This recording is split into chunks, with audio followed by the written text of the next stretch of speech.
네, 글로벌 CDMO 슈퍼자이언트 삼성바이오로직스를 두고 하는 말이죠. 보내주신 자료들 가지고 오늘 한번 제대로 파헤쳐 보겠습니다. 좋습니다. 왜 이렇게 주목받는지, 또 강점은 뭐고, 위험 요인은 없을지 핵심만 한번 보죠. 바로 그거죠. 자, 그럼 바로 시작해 볼까요? 네, 우선 삼성바이오로직스, 비즈니스 모델부터 봐야겠죠. 그냥 단순 생산, CMO만 하는 게 아니에요. 그렇죠. 개발 단계, 그러니까 CDO부터 시작해서 완제품까지 다 하는 통합 솔루션이라고 하던데요. 맞습니다. 이게 아주 중요한 포인트인데, 바로 로긴 효과라는 걸 만들어내거든요. 로긴 효과요? 자료에서도 그 부분을 강조하던데 좀 더 설명해 주시죠.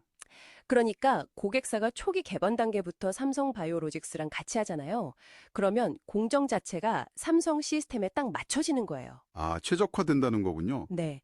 나중에 다른 회사로 옮기려면 기술 이전도 복잡하고 비용도 많이 들고 비효율적이죠. 그렇겠네요.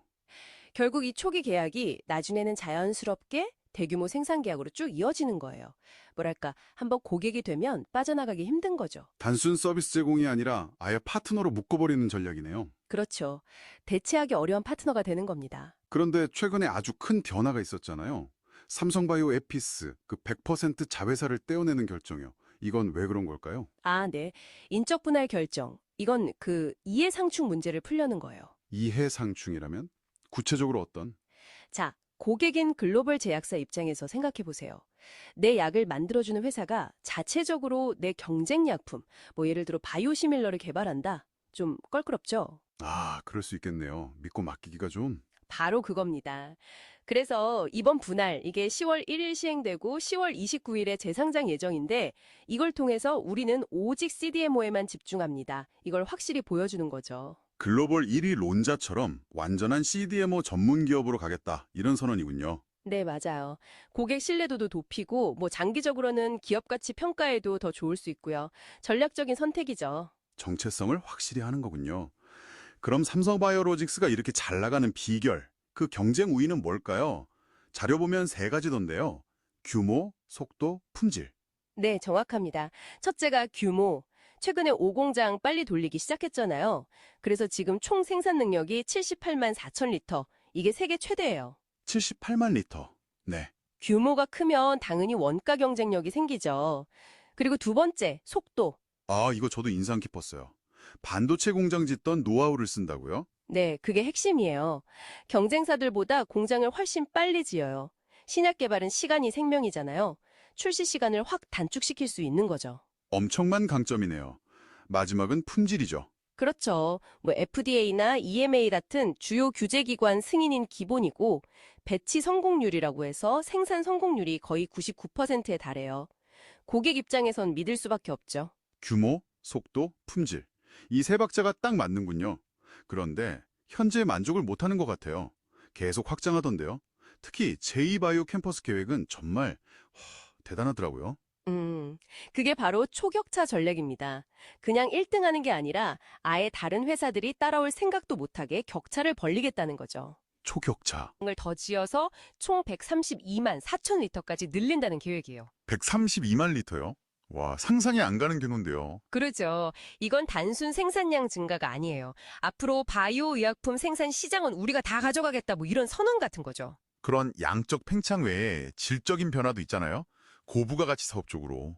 ADC 말씀하시는 거죠? 네, ADC, 항체 약물 접합체. 이게 차세대 항암제로 엄청 주목받고 있거든요. 당연히 위탁 생산 단가도 훨씬 높고요. 돈이 되는 분야군요. 그렇죠. 그래서 2025년 1분기부터 ADC 전용 시설 돌리기 시작했고 또 리가켄 바이오사이언스랑 협력해서 빠르게 시장에 들어갔어요. 기존 항체 중심에서 이제 ADC 같은 고부가 가치 쪽으로 포트폴리오를 넓히는 거죠. 아주 영리한 움직임입니다. 이런 전력들이 그럼 실제 성과로도 잘 이어지고 있나요? 수주 실적 같은 거 보면 알 수 있을 텐데요. 네, 성과가 아주 뚜렷해요. 누적 수주 잔고가 벌써 187억 달러 넘었고 계속 늘고 있어요. 187억 달러요? 네. 그리고 화이자나 노바티스 같은 글로벌 빅파마들하고 조단위 계약 계속 터지고 있고요. 글로벌 상위 20개 제약사 중에 17곳이 고객이에요. 와, 대단하네요. 올해 상반기에만 신규 수주가 3조 원 넘었어요. 이 추세면 뭐 연간 최대 실적도 경신하겠죠. 여기에 시장 환경도 좋아요. 발효의약품 시장 자체가 크고 있고 아웃소싱도 계속 늘고 있고요. 네네. 그리고 또 하나 장기적으로 보면 그 미국 생물보안법 있잖아요. 이게 만약 현실화되면 중국 경쟁사들이 좀 어려워질 수 있는데 그 반사이익을 삼성 바이오로직스가 볼 수도 있다는 분석도 있습니다. 그래도 투자는 항상 위험을 봐야 하잖아요. 자료들에서 지적하는 위험 요인, 어떤 것들이 있었습니까? 역시 가장 많이 나오는 얘기는 밸류에이션이 너무 높다는 거예요. 주가가 비싸다는 거죠? 네, PER, 그러니까 주가 수익 비율이 60배가 넘어요. 그만큼 미래 성장에 대한 기대감이 주가에 이미 엄청나게 반영돼 있다는 뜻이죠. 그래서 만약에 성장세가 조금이라도 삐끗하면 주가가 확 빠질 수도 있는 거죠. 기대치가 높으니 실망도 클 수 있다. 그렇죠. 두 번째는 경쟁 심화, 특히 론자, 전통의 강자잖아요. 론자도 지금 공격적으로 생산 능력 늘리고 있고 특히 ADC 같은 신기술 쪽은 론자가 더 앞서 있다는 평가도 있거든요. 론자와의 경쟁은 계속 되겠군요. 네, 치열할 겁니다. 마지막으로는 실행 리스크인데요. 제2바이오캠퍼스 같은 엄청난 규모의 투자가 과연 계획대로 착착 진행될 거냐 하는 불확실성이 있고요. 또 달러로 매출이 많이 발생하니까 환율 변동에 따라서 실적이 좀 출렁일 수도 있다는 점도 고려해야 합니다. 정리해보면 정말 압도적인 생산 능력 확장 계획, ADC 같은 고부가가치 사업으로의 다각화, 그리고 에피스 분할로 순수 CDMO 정체성 확립, 이런 명확한 성장 스토리가 있고 실제 수주 실적도 좋고요. 네, 그렇습니다. 하지만 방금 말씀드린 것처럼 높은 밸류에이션 부담, 론자와의 경쟁, 그리고 대규모 투자가 계획대로 잘 될지에 대한 리스크는 분명히 존재합니다. 그렇죠. 그래서 마지막으로 한번 이런 질문을 던져보고 싶어요. 이제 고 삼성바이오 에피스 인적 분할이라는 큰 이벤트가 있잖아요. 이 분할 자체가 기업 가치나 위험 요인 평가에 단기적으로 또 장기적으로 어떤 영향을 미칠 거라고 보시는지 이 부분을 한번 잘 생각해 보시면 좋겠습니다. 오늘 딥다이브는 여기서 마무리하죠.